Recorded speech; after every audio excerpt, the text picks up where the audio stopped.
I'm Christine, and this is a bi-weekly conversation that I have with Henry on Substack. And so, Henry, how are you doing today? I'm good. And just so people know, you know this is a bi-weekly conversation because I just had a technical glitch and I just threw it to threw it to Christine to start, and she caught it and went right with it. Yeah. So Sorry then about I'm that, throwing it Christine. back But to you. So, okay. Actually, the truth is I am exhausted working on this project that we were talking about right before we started. But we can get into that a little bit. How are you doing? I'm doing really good. Life keeps rolling on, and I've got my own projects, and I'm just going to do a little plug for God and Drag because I have a new cover coming out this week. So one of the Kindle's up, the paperback should be up soon. Hopefully, I'll get the reviews merged, but it looks much more like a modern day literary novel instead of the novel that I'd done 15 or 11 years ago in 2015, which I love the cover, but it was just outdated. So I've got that. It's called God and Drag. Okay. It's on Amazon. Not the project I was going to be talking about because we'll talk about that in a little bit. But I watched the video clip that you created that is making you so tired because you're now on clip number 2. And it was extraordinary, I thought. And I was like, wow. So tell us a little bit about that because it is part of your it's like a video creation of your book, Colosseum, which had a full cast audio version, which makes spectacular videos. So I'm wanting to hear more about that. Yeah, so I watched a video which some viewers may be familiar with. It's part of the Chloe versus History series. And one of the things that I want to emphasize if you're starting to see these how to create a movie using AI in 5 easy steps kind of videos on YouTube. Those videos are commercials. They're just Mhm. commercials. Because they make it seem as if it's not so much like it's difficult in terms of complex, but it's very, very labor intensive because you have to create this one video that I saw where a guy is talking about this. And again, it's still really a commercial, but he did have the grace to actually admit that to create I believe it was a 3-minute clip, action clip, he had over 500 segments, over 500 clips that had to go together to Mhm. basically make a guy run into the desert, climb up a skeleton, and then fight this other guy for 3 minutes, Wow. 500 segments. And that's what's so time intensive is that to create these visual effects, you have to create individual clips, and each clip has a bunch of different components to it. So what the technology has done is it's made it possible for a person who knows absolutely nothing about cinematography and Mhm. is working alone, like literally by yourself, to make a movie.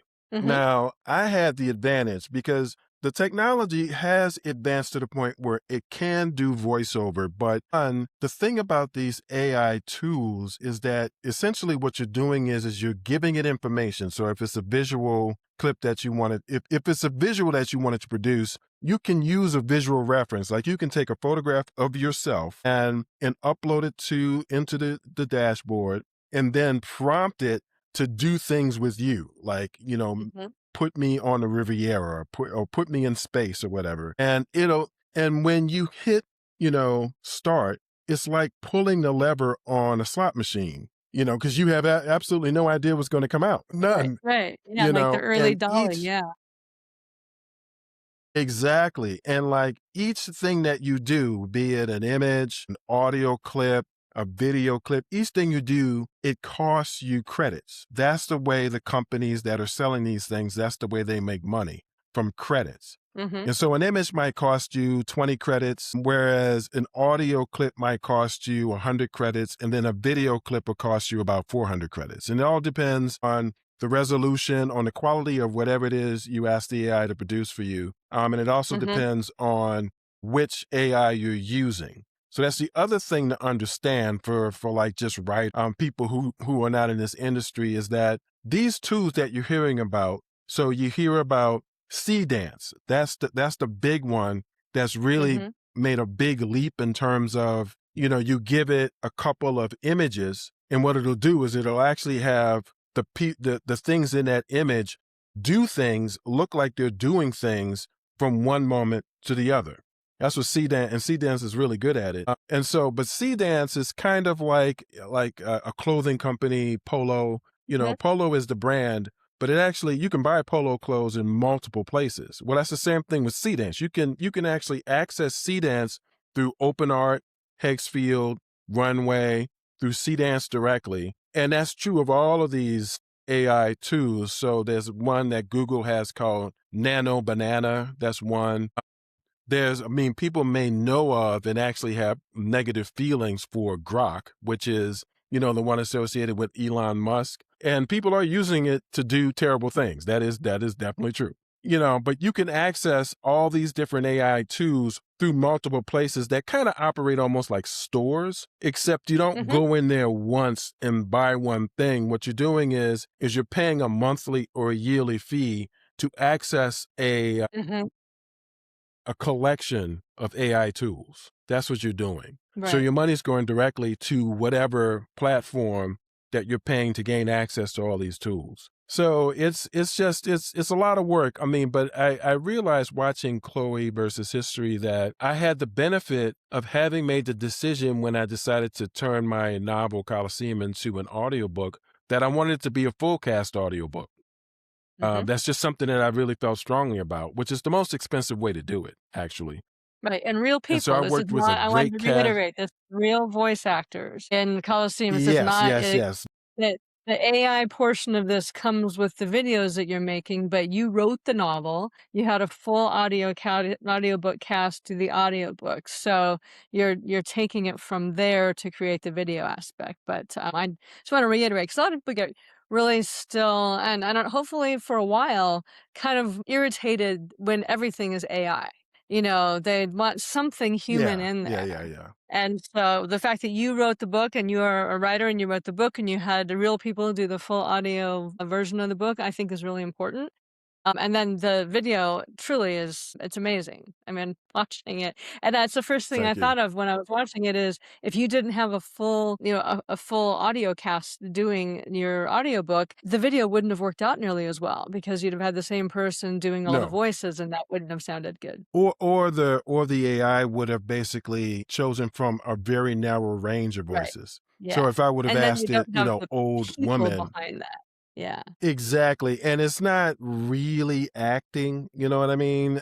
So the voice actors were professional actors, and they performed each role, and there are a lot of speaking characters in my novel.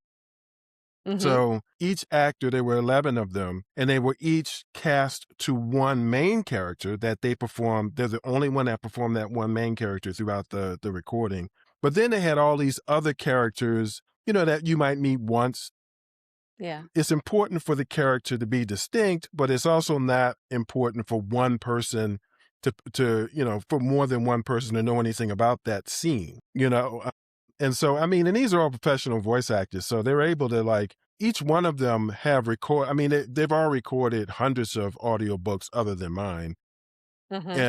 and they've all either been nominated for awards or won awards. And so, they most of the books that they do, they are the only voice actor Mhm. because, like I said, having a cast of voice actors is the most expensive way to do it. So even the traditional publishers, they're not going to go that route if they don't have to. Yeah, very few So I just do. happen to really believe in it. Mhm. I just happen to really believe in it, and that's the reason why I did it that way. But to your point, I'm very fortunate in the sense that I've already got the audio already done, and it's saving me a lot of time in the sense that I don't have to do all the things I'm doing for the still clips and then turning those into motion clips. I would also have to do the same thing for the voice. But and the voicing, the post-production engineer, the sound engineer who pulled everything together, they created a certain pacing. So, as a writer for like God and Drag, there's a certain pacing that you had in terms of, reading the Mhm. narration and reading the dialogue. And then you had this team of people work together to create another pacing. And then the sound engineer created the final pacing for the audiobook. And that pacing is what I'm using Okay. to create the videos. Well, So it's and I don't yeah. know how long it's gonna take you to do the whole book, but it's impressive, and I'm looking forward to all the different clips that you have coming out. Because I really enjoyed the book, so plug for Well, the book actually, if you read the book. well, thank you so much. I'm actually trying to get it done before the cage match that's happening in front of the White House. Really? Oh my gosh, that's ambitious. Okay. Yeah, yeah, yeah. Because I mean, it's people are gonna watch Coliseum, and at Uh-huh. around the time that this thing is happening, in DC in front of the White House, and think that, well, this is very on the nose. When actually, I wrote Coliseum 2 years ago. Yeah, yeah. This is reality meeting fiction. So this, but Yeah, yeah, I'm kind of hoping to have it done by the end of next month. I mean, I'm adding clips, I'm okay. putting as much as I can, getting them together as well Mhm. as I can, and then, I'll release that. But once you get in, you'll have access to, all the clips that are there presently and the ones that come later. So Mhm. that's the way that'll work. Okay. Alright, well, very good. I'm looking forward to it. But you should be kind of tired too, because we have a live stream on Sunday that's related to your Yeah. project. And I don't know Yeah. if you're like burning the midnight oil the way I have. No, well, I'm burning the midnight oil in other ways because, we had talked about this project a few months ago, and I kind of backburnered it because I thought, yeah, that's something I'd like to get to eventually. But, all of Hmm. my projects are kind of like racehorses. They're all sort of competing to be the front runner. But they're all running at the same Okay. time. And so, I got Gun and Drag Up, which was a big one, but I've got these other books called Etiquette Express, which are etiquette travel guides for different countries. The first one's Mexico. It's coming out next month. But in order to have something that was an interesting, giveaway to get people interested in buying the books, we had talked about the ethical digital nomad and using, my idea was to use a GPT to help create something to help people who were digital nomads or slow nomads or even, retirees looking for a slow trip or anybody looking for somewhere interesting, but I'll have other GPTs as we go forward to be able to find places to go that are not they're not kind of past their prime. They're not gentrified already because we had started this Okay. conversation because we both wanted to go. We both had talked about going overseas and living in different places, and that one of the Hmm. problems with that is that a lot of the places that you think about, like you were talking about Portugal, and I had other places Hmm. that oftentimes, they're so full of foreigners. And Portugal was a great example because after the financial crisis, Portugal needed capital and they needed people to come in with Hmm. simply with just money and spend their money and help the local economy. They had golden passports, they did digital nomad passports. They were very good at, bringing people in, but then, a lot of people came. They took Portugal up on that, and just like anywhere that you've had a system running for a while and costs are geared to the local economy, and then you have a bunch of new people moving in with a lot of money, everything gets pegged to these new people and gets pegged to the level of income that those people are bringing, and local people then lose out or are priced out of their own homes or can't get rentals because all the rentals have been pulled to rent to digital nomads or retirees or that kind of thing. And so it was a common problem that we had talked about. And it got me really thinking about, I had I created a book on it, which come out eventually, but this GPT to help people find places there, I call them one, tier two, tier three. So tier one are kind of on the emerging spectrum. They've got enough of a presence, like a infrastructure presence that you can get internet, but maybe it's not, high speed internet all the time. You can certainly find a place to live, Right. but it may not be like, the digital nomad furnished apartments that are all lined up for you and you just sort of choose your one online and move in. They may or may not have cyber cafes or laptop type style cafes, but they might have places where you could do that, but there's just not set up for that yet. They may or may not have a lot of co-working spaces that are set up. So they're kind of early places. They tend to be less expensive, which is nice. They also tend to be more, you get to meet more locals and have more of an experience of the country and the place that you're in. And sometimes those are, the like the capital cities of countries that you wouldn't normally think. Like my favorite one to talk about is Rwanda. because you don't think of Rwanda when you think of digital nomad. You think of, the history of Rwanda, which it was not has had, its own genocide problem, but currently is one of the most functional countries in Africa. And Kigali is Hmm. an international capital and has the infrastructure for digital nomads. It's not like dirt cheap, but it's certainly a place that you can go and have a very interesting time. And then you've got places that are second tier that have more infrastructure. They may be closer to that tipping point of things being geared toward visitors and international people versus local people, but it's you can still find a local vibe and you can find a more authentic experience, and some of these might be the smaller cities in more established countries. Like Portugal still has some second tier Okay. places. Italy certainly has some second tier Hmm. places, even though Italy would be considered like a Hmm. third tier kind of place to go. A lot of places in South America are second tier. They've got infrastructure that supports digital nomad type of lifestyle, but they haven't broken out yet in terms of being on everybody's list. And then you've got the top tier places that everybody knows about, like, Lisbon and Barcelona and some of the larger places that digital nomads have traveled to for a long time that have kind of become less friendly to foreigners because there's been a lot of money moving in, there's been a lot of displacement of local people. And so, I wanted a GPT that helped to narrow down the research. So, because Yeah, basically trying to yeah, figure out where to go is when a I hard tried it, thing. I thought it.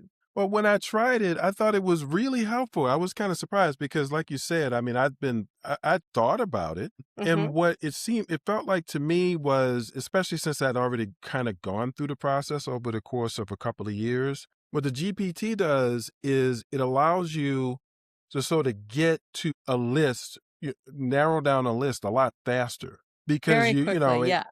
you can yeah, you can just sort of ask it questions. I mean, because a lot of what I did over the course of a couple of years was just internet research, Mhm. and you know how that is. It's like, sometimes you look out and and the results produce a bunch of pages that are helpful, and other times it's like, no, that's not what I'm looking for. And then you got to do it all over again. Whereas with this thing, you can just essentially ask a question Mhm. and then it'll start answering the question, and that will kind of initiate this iterative process of figuring out, well, where do I really want to go. Now I'm Yeah. curious, you talked about Mhm. the second tier, and this is only because I know we need to get to our topic. This is only because Okay, yeah.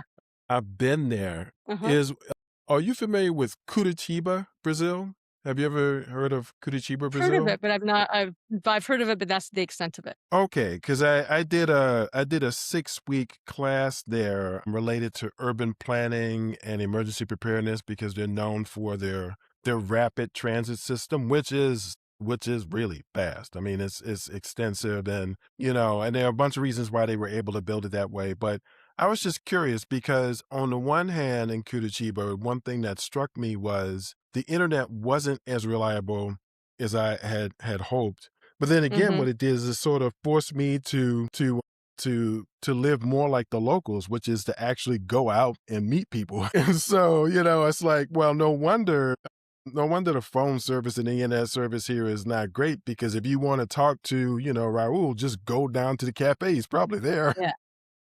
Yeah, but and it depends, so like, go ahead. and it depends too because, for you, like, this GPT starts with the assumption you're kind of a digital nomad, but it doesn't require it. Like you can come to it in a Hmm. different way, and and it's an interview style to kind of begin to ask what your priorities are. And one of the questions that it asks is like, how important is having high speed, reliable internet? Because for some Right. people, if they're working Yes. and they're remote working and they have to have that high speed, reliable internet, like that's the primary To thing earn a that they. living. But for other people, like if you're an author or you only need it for a couple hours a day, or you can work on your laptop doing a lot of stuff offline, and then you can do a couple times a week, get online, upload things, do stuff like that. Like if it's not as important to have constant Hmm. high speed internet, you've got a much wider variety of places you can go to. But it really, for some people, you actually have to have that. And for a lot of people, maybe you really don't. And you could go to a place like that and have a much more locals experience and, yeah, get offline for a while and meet people and connect with people, and that's what a Mhm. lot of what I the thinking behind all the stuff that I'm doing with travel is less about, where you go and get a great cheap deal because I'm really not interested in that, but where can you go and have like a real connecting experience with people? How do you come into a culture Mhm. and be respectful and kind of fit in and navigate through that culture from not from being an outsider, but from being somebody who was in that culture in that time and interacting with people within that. So, I think that's the beauty Mhm. of travel, although it's kind of not presented that way as much anymore. It's all about the glitz and eating at the best restaurants and. Yeah, it is true. It definitely has a lifestyle of the rich and famous sort of feel to it, a lot of these Yeah, travel vlogs, definitely. yeah. But one thing that could serve as a transition to the topic that I found about immersion is that it really opens your mind. I mean, it forces you because you rely so much on a common language and Mhm. common cultural, Yeah. mores, social mores. And so when you have immersion in another culture, it forces you to sort of one adapt to that culture. I mean, as you can be stubborn all you want, but you're gonna have to use the bathroom eventually, and somebody's gonna have to tell you where it is. Right, right, So you can yeah. keep saying, "I'm trying to learn, I'm trying to learn." You will learn how to ask, "Where's the bathroom?" Mhm. You know, when you're in that situation. And so, but it just really kind of expands your mind in a way that is, I mean, you can really get a lot out of it, or, you could just basically it can be expanded without you necessarily putting a lot of effort into it. And that relates to the topic that you suggested this time. So why don't you talk a little bit about the topic? Alright, well, I'm gonna bounce off that for just a moment before I do that, because I agree with you, and we've had this conversation before, that travel is one of those things that's kind of an easy early entry system to changing your own mind about things, because you have to experience things in a new Hmm. way, and whether it's I lived in Japan for a while, very different culture to live in, and it's sort Hmm. of mirrored Hmm. back to me all the things that were invisible to me about my own culture that I had to be like, "Oh, okay, there are more than one way to think about things. There's more than one way to do things." And even living in Australia, and that was a rural experience in Australia when I was a suburban LA girl, you know, I I learned to think about life differently and to a different set of Hmm. values and things, and it was a non-threatening way. And so many times things that challenge our sense of reality feel threatening. And travel is one of those things that Hmm. you kind of expect things to be different. So you don't have all Hmm. of your hackles up when it comes to that. Now we're leading into our topic Hmm. today, which was really about thought experiments and how they can break open your sense of reality. Because I'm kind of a masochist when it comes to really challenging my own sense of reality because I find it fun. Honestly. So, there was thought experiments are like taking an idea and imagining that that idea is true and real, and how does it change your perception based on having this other model of reality that you're operating from? And is kind of how I think about thought experiments generally. But this particular thought experiment was one I've been watching for years. There's Elon Musk and different people, with varying levels of credibility have been talking about how we may be, or certainly are not, depending on who you're talking to, living in a simulated reality or a simulated universe. And there's all kinds of ideas about how this might be set up. Totally not interested in any of those ideas. But the thing that got me about that was I was listening to these and I thought, what if I truly stepped into the belief, and what if I really believed for 5 minutes, right? Suspending all of what I thought and thought for 5 minutes, what would it be like if somebody flipped a switch and I knew I was living in a simulated universe? And the thing that broke down like almost immediately was all of this moral infrastructure, mostly religious based, but a lot of the do's and the don'ts and the things that you're supposed to do, all those invisible rules that held me in place because they were reality, that I needed to fit into this kind of reality. But in a simulated universe, I thought, well, then it's just optional. Like there's no reality that's holding this in place. This is just like a piece of code or programming that's organizing this particular part of the game. And I sat with that, and I sat with it actually for a lot longer than 5 minutes. I really let it flow through me. I'm very energetically based person. So as those ideas started flowing through me, like I could feel things shift and change and fall away. And that particular thought experiment, and I have no skin in the game whether we're in a simulated universe or not. I really don't care. Is it going to change my daily reality? No. So I'm still going to have to like make breakfast in the morning, all that stuff. But it's so changed my this very invisible structure of reality that I had been spent years trying to dismantle from kind of an intellectual place, that it kind of it's like flipped a switch in my body and was like, yeah, you don't have to believe any of that stuff. Like, none of that stuff has any hold over you unless you want it to. And even now and this was several years ago when this happened, and even now when there's, like, a thorny thing, I'm like, "What if I was in a simulated universe and this was just a piece of code? Is this something that I would want in my, like, running part of my avatar or not?" And like, no," or, well, yeah, maybe, I kinda like that." It's still so it's a useful thing for me, but it was a very powerful thought experiment. So you had talked about the idea of thought experiments and how they impacted you a little bit as well. Well, actually, what I was really getting at was that what you when you presented this topic to me, Mhm, what it reminded me of, and then I looked a little bit into, like, you sent a video, and I watched a video of this guy talking about simulated realities, and basically what you are referring to as the thing that sort of prompted these ideas for you, like made you think, consider this, mhm, and you just basically say, "Oh, this is a thought experiment.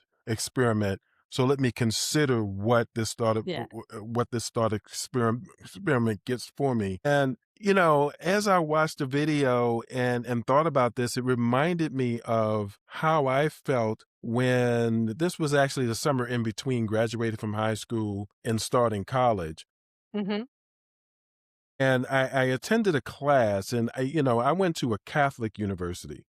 mhm, And, I'm not really sure why they had this available. It was almost like a bridge class for, because most of the kids that who also grew up in New Orleans that migrated from high school to this university, most of us went to Catholic schools as well. okay, So, we weren't necessarily in class with each other because in that sense, New Orleans, it might surprise you, was kinda conservative. My high school mhm, was all boys, and, the okay, girls went to all girls high schools.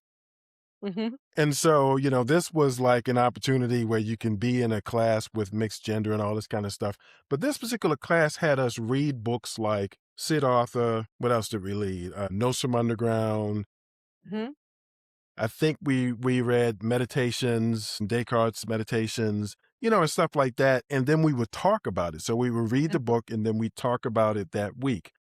yeah, And what I was saying is that what you're describing in terms of, you're saying, a simul if it if you consider the idea of being in a simulation, and you're mhm, assuming that, like, beliefs are like code that you can sort of, isolate and then remove that code. So like a mhm, belief in, let's say, I'm going to try to pick something. Let's see, a belief that New York pizza is better than Chicago pizza. That's okay. when I've encountered Alright, that's not gonna ruffle too since many I've feathers, I hope, yep,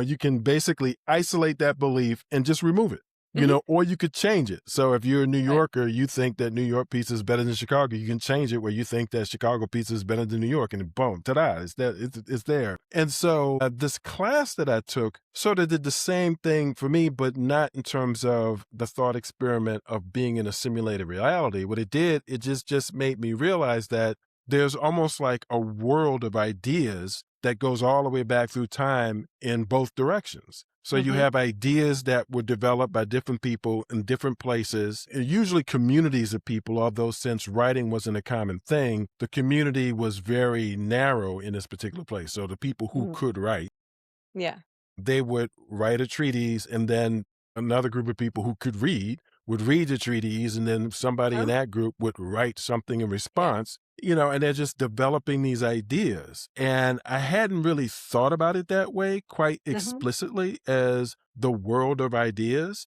mhm, but that's kind of the way that I saw philosophy, which is why I mhm, eventually persuaded my parents to let me change my major from microbiology to philosophy. big step, And so that's the way it was for me. And kind of to what you're saying, this, like sort of loosening the hold that beliefs have on you because of culture and whoever introduced you to that belief or whatever, or the other people in your life who strongly hold that belief. Sometimes that'll be an impact that will influence whether or not you subscribe to that belief, or that at least you kind of operate with it sort of as a default.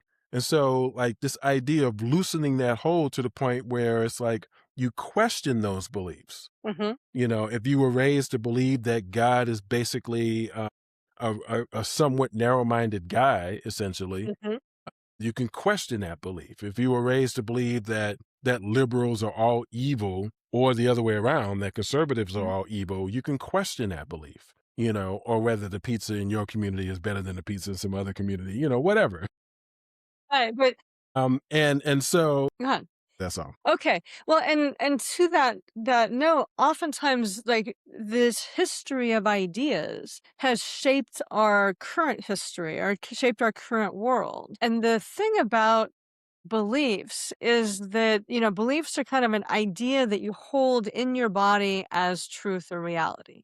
We mistake an idea about reality for reality all the time because that idea of reality is built into our biology because of, usually from the time that we're, being raised, we're raised with patterns and habits and people and cultures and language and different things that kind of build this inner landscape, which we've talked about before, so that these ideas that Mhm. that we have about what's true, what's not true, they are, kind of physical programs that we live out, physical patterns that we live out.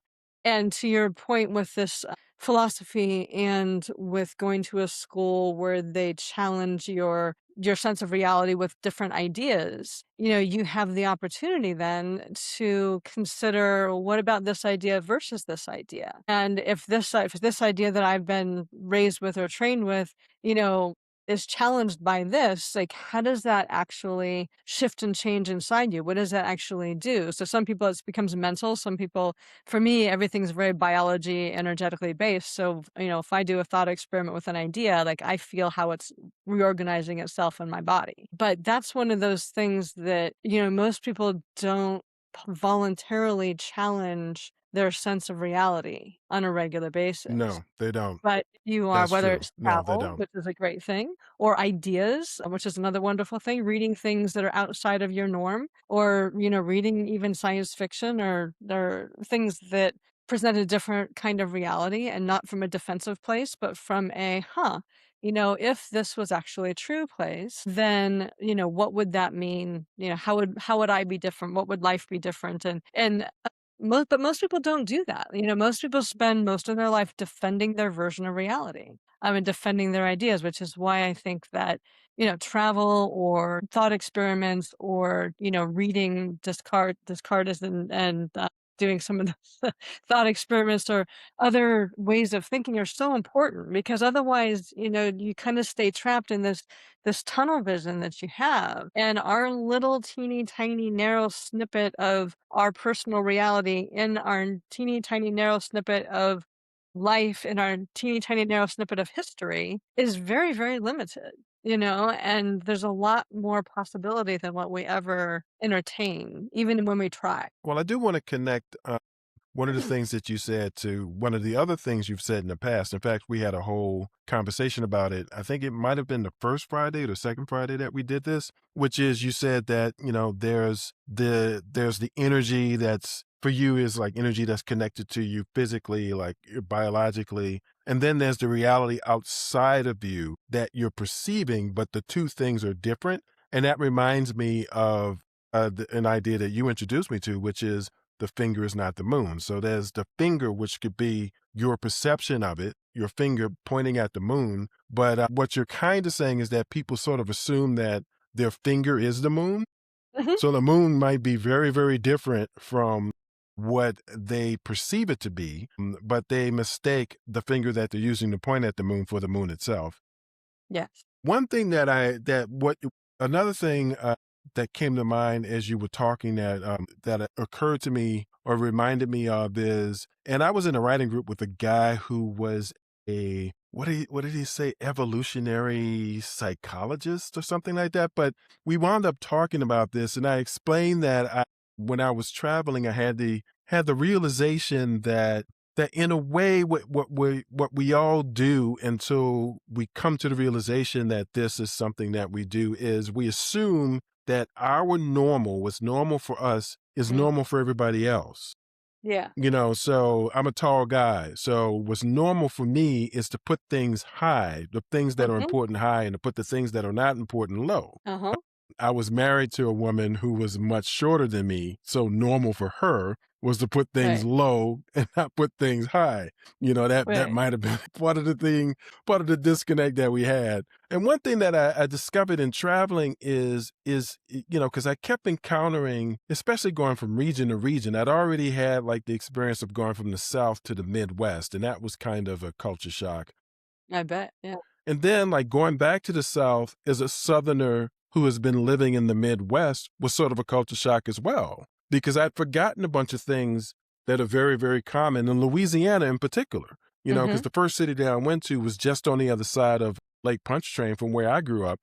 And Mhm. and so it kind of made me realize that, if you stop assuming that other people have the same normal as you and you Right. just pay attention to what they're saying, people are constantly telling you what they think is normal in Yeah. one way or another. Some people explicitly. Like some people will literally say, and the Bears are going to win. They're the best team in the world, right? The Bears are the best team in the world. People will literally give you leading questions, but other people sort of they speak in ways where the assumptions are very, very clear. So the only way that what they're saying makes any sense is if you assume, for instance, that liberals are evil or that conservatives are evil. The only thing that what they're actually saying right now makes any sense is if you assume one or the other thing. And so once you kind of train yourself to like not assume that you're normal and you're not walking around and other people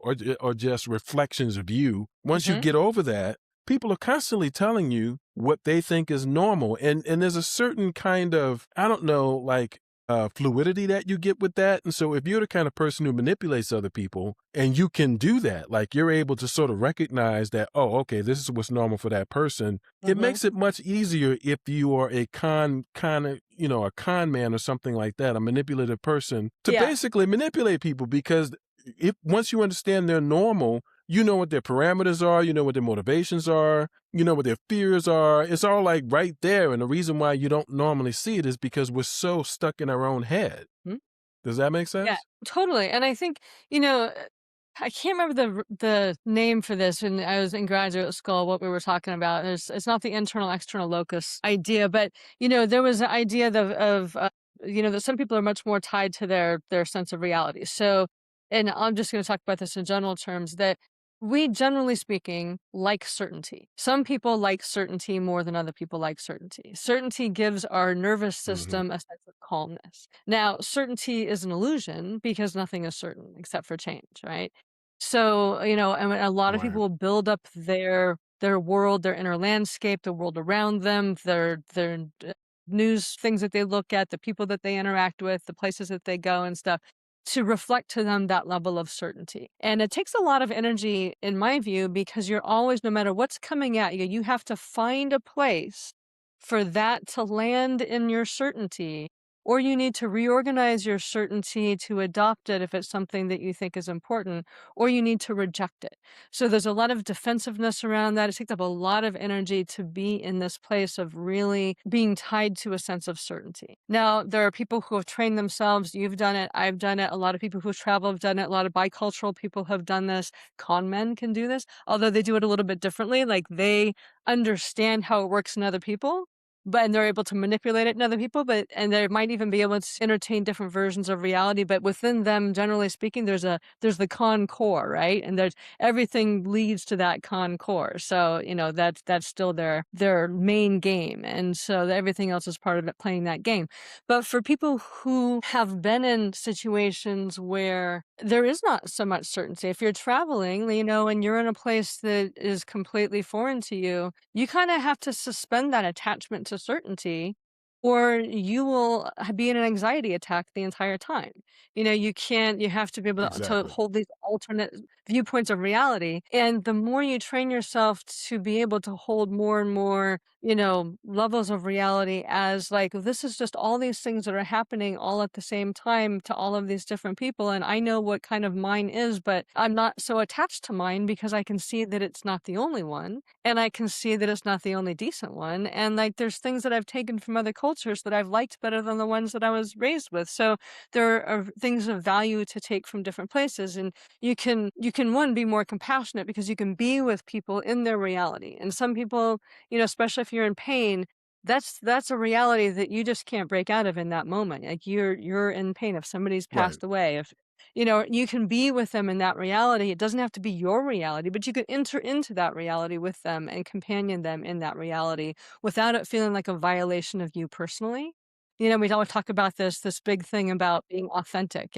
And so for people who are authentic in defending their sense of reality, then it's like I'm my authentic self if I like, scream and yell at you for something that I think you're doing wrong because that's my authentic self. But that's not really a very nice authentic self.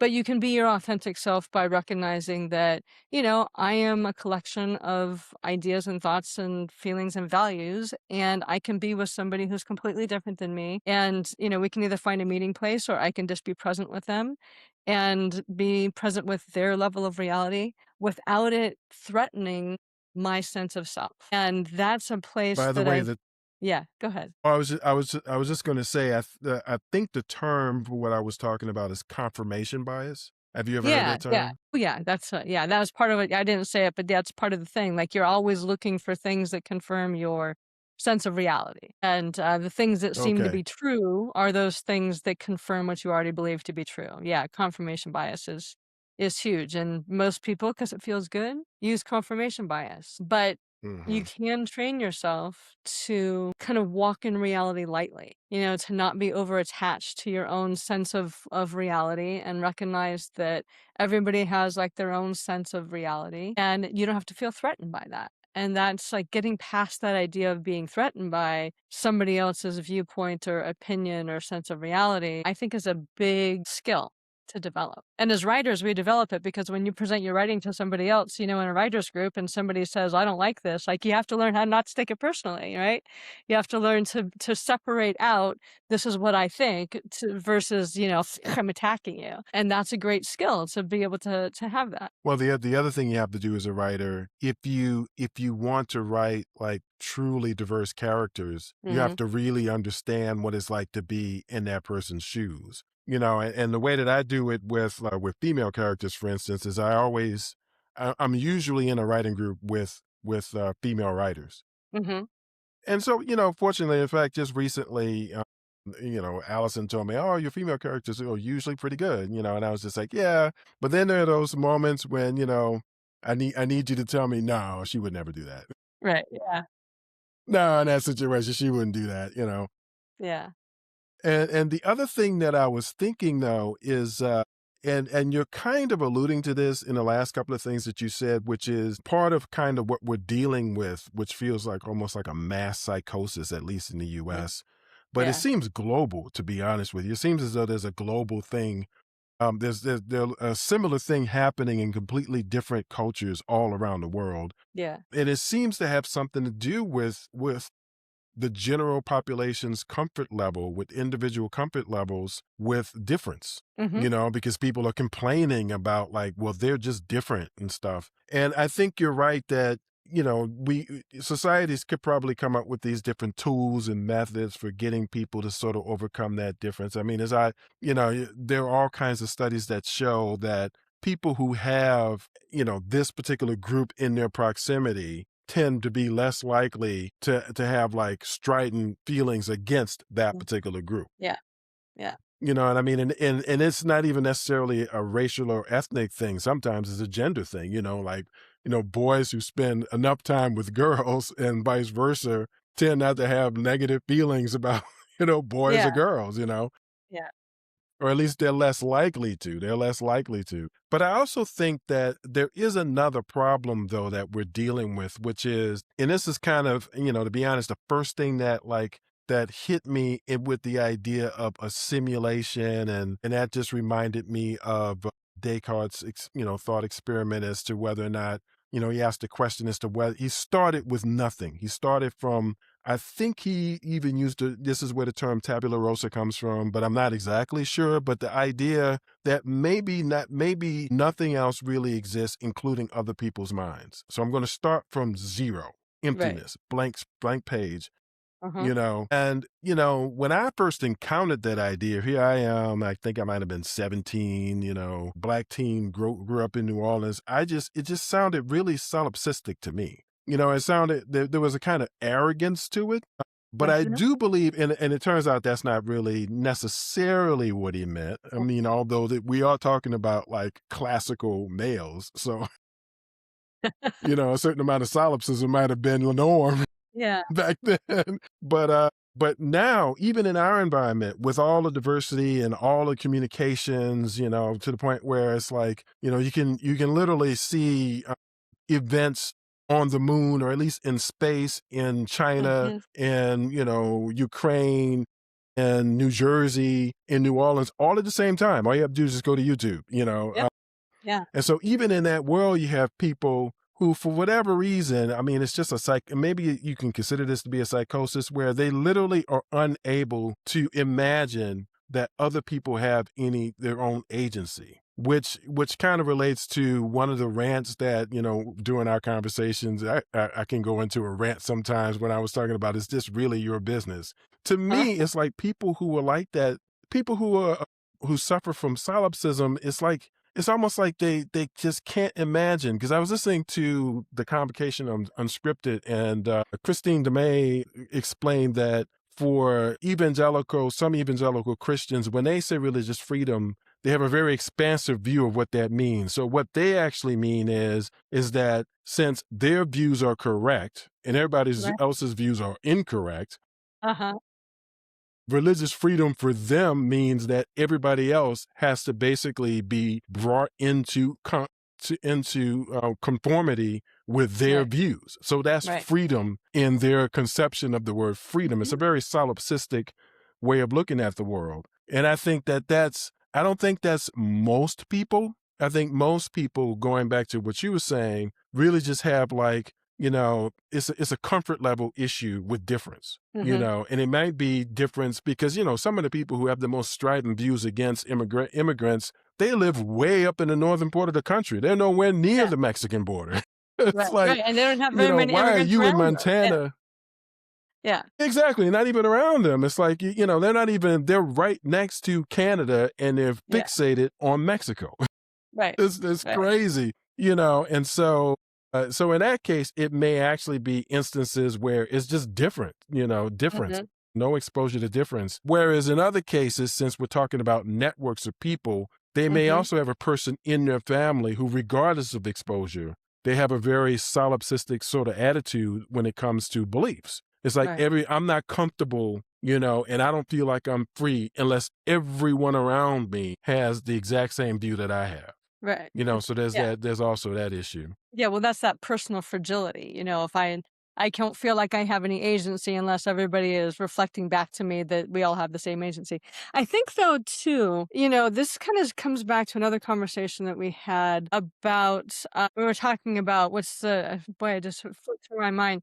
The, what rights we have by virtue of being human. And I think so Mhm. much of our structures in the world are set up so that, there are groups of people who are more equal than other groups, who have more rights than other groups, who have more opportunity than other Mhm. groups. And that, we kind of have that inherited idea that we're all part of that group in one way or another, or we're not part of that group. I mean, there's the identity of being in it or being out of it, but we all have that pattern of, for me to have my rights, other people inherently must not be allowed to have the same rights. And there's a huge jump that requires a big inner shift when you begin to think of everybody, and we can extend this to animals and things like that, but that everybody has an equal right to exist, and that everybody has an equal, right to be who they choose and want to be, and that regardless of religion or skin color or gender or anything, everybody has that same inherent value. And so much of our history is about devaluing groups of people, for profit, for power, for different things. And it's so built up in our systems, and we all have our own conceptions of that built into our biology. That in order to consider that, there's so much that has to be deconstructed in how you view yourself in the world. And that's big work. That's not, that takes more than a single thought experiment. That for a lot of people would trigger an existential crisis.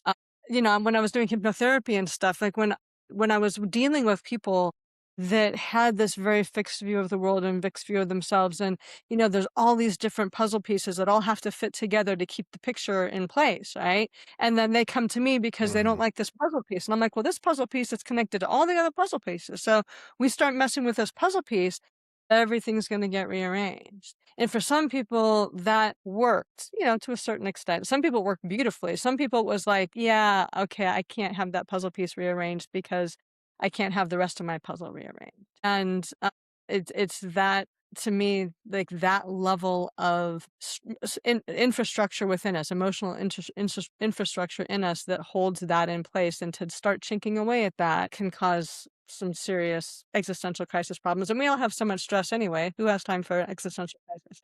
So you were saying, Well, I guess we're getting close to the end, but the last thing I was going to say is I agree with you that it is a challenge for for the broader public, individuals in the broader public. I totally agree. But one thing that occurred to me is the kind of the that kind of aspiration of a diverse world where you get to be yourself, your true self, and you're comfortable with everyone else being their true selves, and you'll just work it out. Like you'll work uh together to sort of build community, build all kind of other things in institutions, progress as a society, and all that stuff.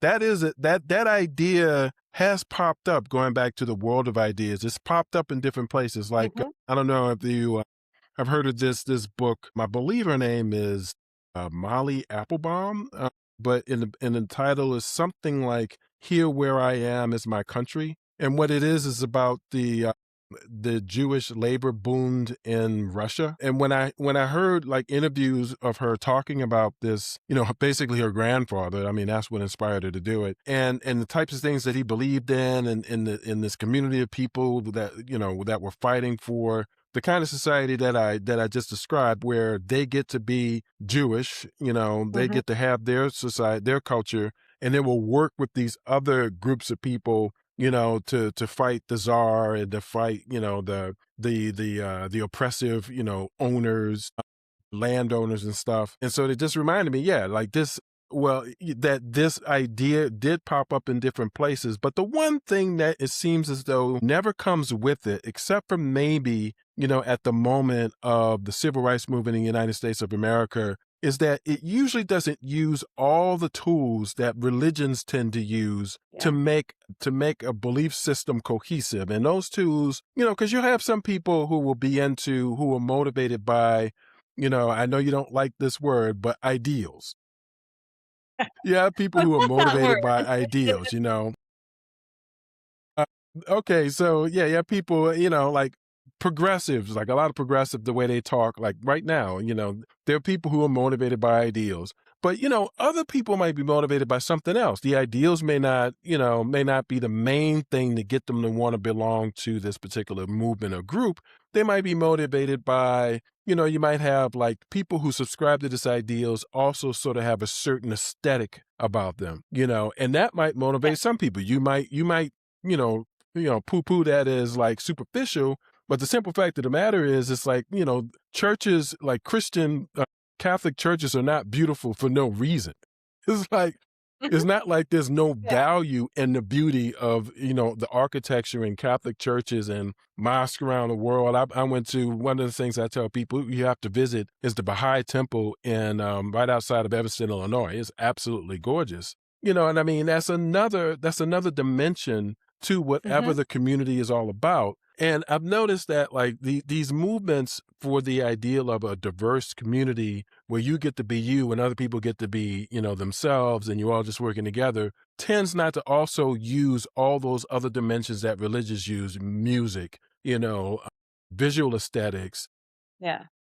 other forms of art like paintings and telling stories, and they tend not to do all that. They tend to just be, this is right. Don't you see why this is right? Why don't you join me in Well, this fight to make right, the dominant thing, yeah, and I think one advantage that the civil rights movement had with this, I mean, they did use religion, they did use music, they did all of these things, but they Right. also changed the Right. structure. Right. Right. And a lot of this division that we have is structurally held in place because by dividing people into little teeny tiny things that you control this little group by this little trigger, this little group with this little trigger, this little group with this little trigger, divide and conquer, right? And so if the system can remain the same because everybody's fighting their own little divisions, then we don't change the system. The civil Hmm. rights changed the Yep. system. And, parts of it are changing back, but hopefully the system itself is so ingrained in people that that's going to bring us,